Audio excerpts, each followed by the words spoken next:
I want to welcome everybody to the center tonight. We thank you for coming, and I especially want to give this presentation for you, hoping that you will be able to take away something meaningful from it. We're going to talk about the topic, Blessed are the Merciful.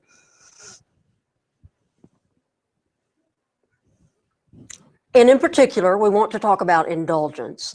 And we'll learn what indulgence is and how it affects us as a spiritist, and how it affects us as a beneficial medicine.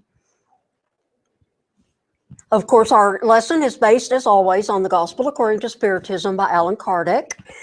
And we're studying chapter 10, items 16, 17, and 18.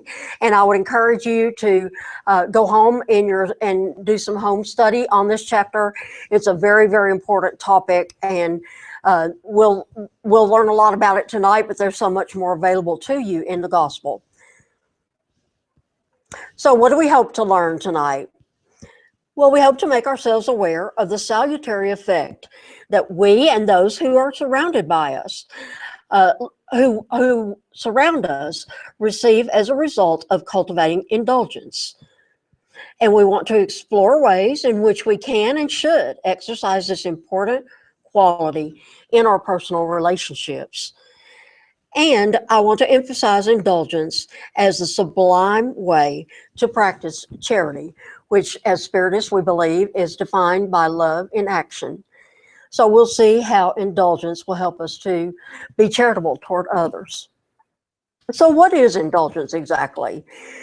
Here's what we believe in the Spiritist viewpoint based on the teachings of Jesus. Indulgence is considered a conciliation, an allowance, or a tolerance. Indulgence is one of the virtues possessed by the true Christian.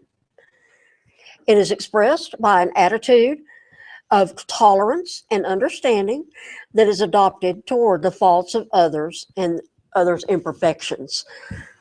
So indulgence is basically being tolerant of others and allowing them a little leeway if they make a mistake. And we'll talk a lot more about this in a few moments. The quotations you'll see in the presentation tonight are taken from the systematized study guide of the Gospel According to Spiritism. And our first one talks about indulgence. By being indulgent, we learn how to overlook, forgive, forget, and tolerate, even when we are confronted with all the reprehensible behavior of others. So we are to overlook the faults of others and look inward and analyze our own faults before we criticize someone else. So what benefits do we provide to others by being indulgent? We're going to find that we benefit from being indulgent, as do the people who surround us. The indulgence that we demonstrate in our own behavior can touch the hearts of the people around us, encouraging them to improve their behavior.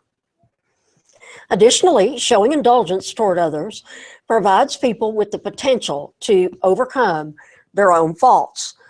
I know of a good example of this that was actually practiced by me today. Have you ever been talking to someone, as I was today at my job, who is very upset and is venting at you? And as you've spoken with them, you've used a moderate voice, and you've sympathized with their woes and their problems that they're having. You've let them know that you're on their side and that you're going to do everything you can to help them. What effect does that have on people? Well, in my experience today, at least, it had the effect of calming that person and making that person know that I was there to help them. And that's what that's all about. We are trying to set a good example for those around us so that they will follow our example, hopefully. And here we see one of the most important teachings of Jesus, love your neighbor. And to go along with that, the Gospel Study Guide tells us our indulgence has the salutary effect of making our neighbor feel deserving of the sympathy of others. And this makes him happy. It makes him feel better when we sympathize, when we treat him with respect as we would expect to be treated, right? Yeah. Okay. Now, so what benefits does the practice of indulgence give us? Let's talk about that a little bit. When we practice indulgence, we have the ability to win the hearts and friendship of others. And this lifts us above and beyond the well-being we experience when we seek to fulfill the divine commandment of Jesus, and that is contained in the following words: love one another. It's going to be very satisfying for us to go above and beyond, to go the extra mile, to make someone else feel more comfortable, to make someone else think that we care, and to actually care about that other person. And that's all a part of what Jesus has taught us: love one another. The person who is indulgent becomes friendly, heightening his awareness of those around him, and this brings him great joy. And you'll find that it does. How many friends will we have if we criticize every little thing that our friends do? That's going to get old pretty fast, right? So what we want to do is try to find the good things in people and to be friendly toward people. And we'll bring ourselves even more friends than we already have. And that's going to be a good feeling. Now, by being indulgent then, aren't we ignoring the error which should be corrected? Well, yes, we may be. Clearly the error should be corrected, of course. However, keep in mind that the justice of God acts in concert with his mercy, allowing the sinner to renew and improve himself. God gives us second chances and third chances and more. Our indulgence will help awaken him to this reality. We are not to judge. That is not our purpose here.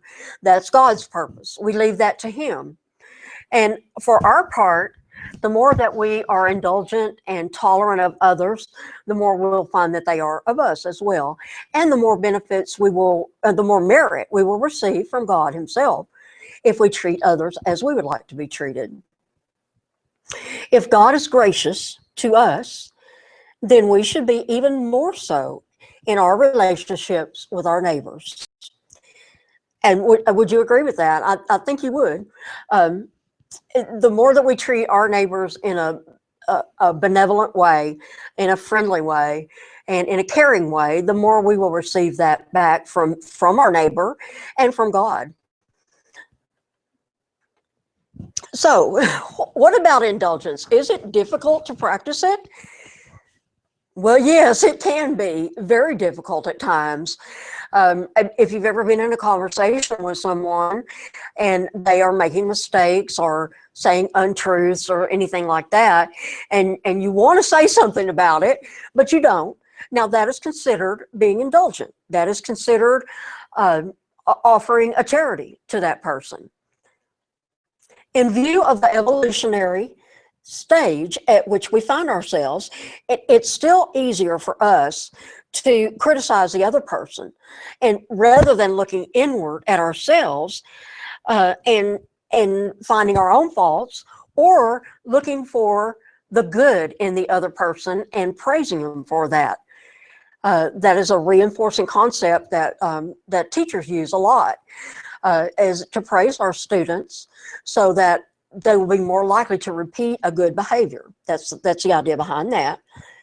There is an urgent need to cultivate the virtue of indulgence. We do not see enough of it in our society today. We do not see enough tolerance toward others. And we need to develop this in ourselves and practice it in our everyday lives. So what feelings does indulgence awaken in us? Indulgence draws us closer to others, lifts our spirits, and calms us, quieting the troubled heart and the guilty conscience. So it is good for both the person to whom we're being indulgent, as well as for us. It makes us feel good to to find the good in other people and to compliment them and praise them for something that they do well. This makes everybody feel better, and that is a very good thing. So with whom in particular should we be indulgent? What type of person should we offer our tolerance to, our indulgence? Well, Jesus has told us we should always use indulgence with all of our brothers and sisters without distinction. And what that means is, without distinction, means that we don't treat someone better than another person in our lives or in our circle or even strangers. We are to offer our tolerance and our acceptance of others unconditionally and to everyone. This sweet and fraternal feeling of indulgence, which must guide our behavior, is to be extended to all those who share in our existence.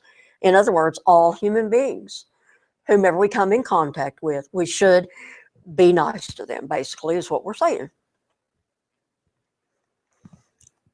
Jesus, in prescribing that we love each other, has established no conditions or limitations to that love.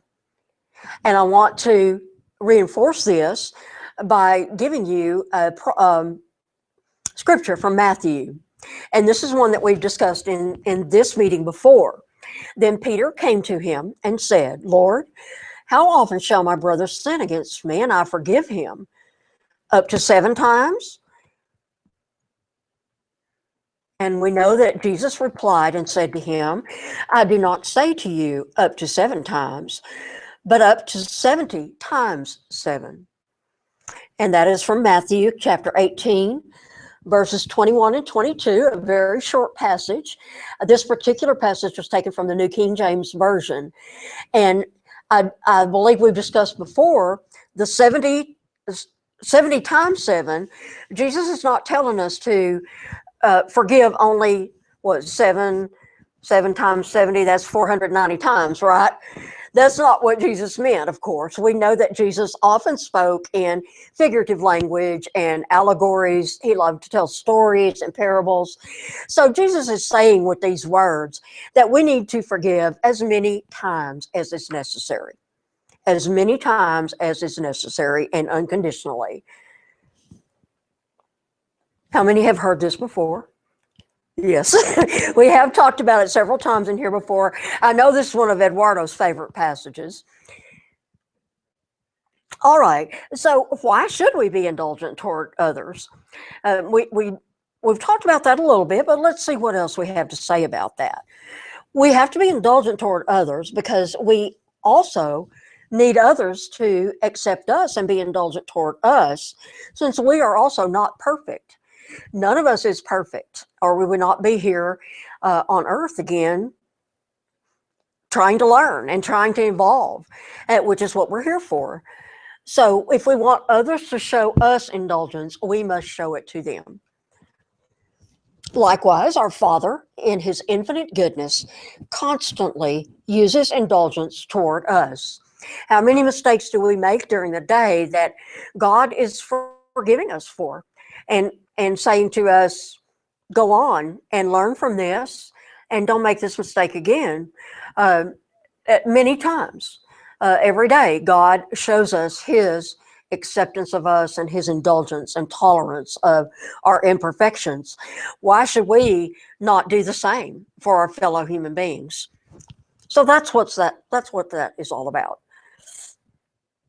The indulgence that God uses toward us is given in turn for the indulgence that we use toward our fellow man.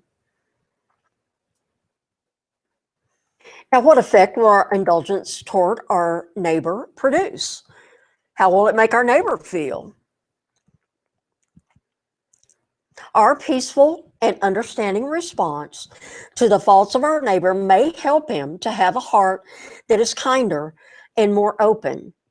And the indulgence you show toward him may encourage him to correct his bad behavior and set him on the path of goodness. Now, make no mistake, this is not going to be an easy or fast process. What this means is that we are going to have to always set a good example in front of the person who needs to improve. And we should always remember that we also need to improve. So this means always setting a good example. And if you do it enough, if you are around this person enough, or it doesn't matter, it doesn't have to be a particular person, it's anyone. We never know who's watching our behavior. It could be anybody when we're out in public, especially. So if we set a good example, then people are going to want to respect us and follow the same example that we're setting. And that is the hope, that by doing that, then others will learn as we also evolve. So it's kind of a trade-off, a kind of a mutual relationship there. The function of our indulgence toward our neighbor is this: to clarify his reasoning, to renew his way of thinking and being, and to support him along the journey. That may be the most important part of all, is to lend our support to someone who is having troubles, to show them our care and our sympathy and our charity, and help them. They're on this journey the same as we are, right? So we may have to ask for help at some time, and we want to make sure that we extend help to others as well. So doesn't being indulgent mean closing our eyes to the faults of others? Do we overlook another person's faults all the time? Well, no, it doesn't mean closing our eyes, but the meaning of indulgence does go further than that. Being indulgent means that we must seek the divine spark that dwells silently within each of us. We may know that better as our conscience. Our conscience is our guide. It tells us what to do right and what is wrong. And we, of course, make that choice based on that. So it's very important that we listen to that inner spark, that inner light that God has given us. That spark will reveal to us the good feelings of our neighbors toward us and allow us to recognize the virtues of others. So always listen to your conscience and let it be your guide. To stop doing evil is not enough to help us evolve. It is also necessary, especially, to do everything within our reach to promote goodwill toward others. It is not enough that we don't do anything bad. We have to balance that by not doing anything bad, but going the next step and doing something good, something proactively good for somebody else. That's the key to it. And the gospel tells us that therein lies the true path of happiness. To go that extra mile and to reach out and go above and beyond to help someone else. Herein lies the true path of happiness. So how is it that showing indulgence toward others is a form of practicing charity? It may not seem so at first, but let's see how it actually is. Indulgence, the purpose of which is to practice attitudes aimed at promoting the welfare of others, constitutes therefore the most sublime way to express our love to our neighbor. So it is a form of charity. Charity being love in action, as we define it as Spiritists. So love in action means that we are being proactive in loving our neighbor. We are going the extra mile and we are doing good for someone else, and that's important. The true characteristics of charity are modesty and humbleness, which allow each one of us to see only superficially the defects of others, and which help us strive to succeed in finding what is good and virtuous in everyone. Even the most evil person on the planet more than likely has a good quality. Maybe just one good quality, but it's there if we look for it, and we have to make the effort. we have to make the effort not to jump to criticize someone so quickly, and remember that this person is on a journey of evolvement with us. And we have our faults too. So we should look for the good in others. And we would hope that they would look for our own good qualities as well. The spirits advise us to practice charity, both for the benefit of others as well as for our own benefit. So how can we be charitable toward ourselves? This is very important to know. We can be charitable toward ourselves by recognizing our own flaws and correcting them while we have the opportunity. And by doing so, we will at the same time be saving ourselves from having to endure additional trials and sufferings. As spiritists, we do believe in reincarnation. And we do believe that God gives us another chance to return to the earth and to continue to evolve spiritually. However, we shouldn't put this off. We shouldn't say to ourselves, well, I will do this in my next life. Do it while we're here. Do it while we have the opportunity, and we have opportunities every day to show indulgence toward others and tolerance of others, and to search our own hearts for our own flaws and defects. It doesn't have to be something big. It can be just a small thing that we feel we need to work on. We're taking small steps when we're trying to evolve. So don't let it scare us away. And give up because we think we can't handle these big flaws and defects that we ourselves have. Start with the small things and work from there. That is how we evolve. And we should take advantage of these opportunities every single day we can while we are here, so that we don't have to have additional trials and sufferings in our next life. Our future life. Spiritism comes to remind us of the obligation we have to repair our faults according to the recommendations of the gospel. This responsibility, however, is much greater for those who already have an understanding of that duty. This we have talked about before too, I believe. If one is ignorant of a certain concept and goes against that, that is not as bad a thing as if someone knows better and does badly anyway. So it's more of a responsibility if we know God's laws and we know Jesus's teachings, but we do something that is not prescribed in those teachings by our own choice, then it is a higher responsibility for us because we know better. So we should think about that. Our responsibility to act according to the divine laws and to the teachings of Jesus. Now here we have the Dalai Lama, who is a very, very revered and respected religious leader in Tibet. And here's what the Dalai Lama had to say about tolerance and indulgence. Compassion and tolerance are not a sign of weakness, but a sign of strength. Being tolerant doesn't mean we are soft. And don't let anyone tell you that that's the case.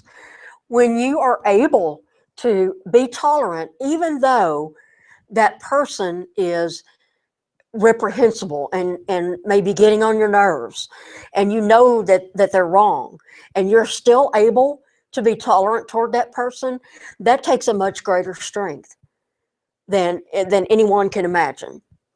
So don't let anyone tell you that you are weak because you are not quick to point out the faults of others.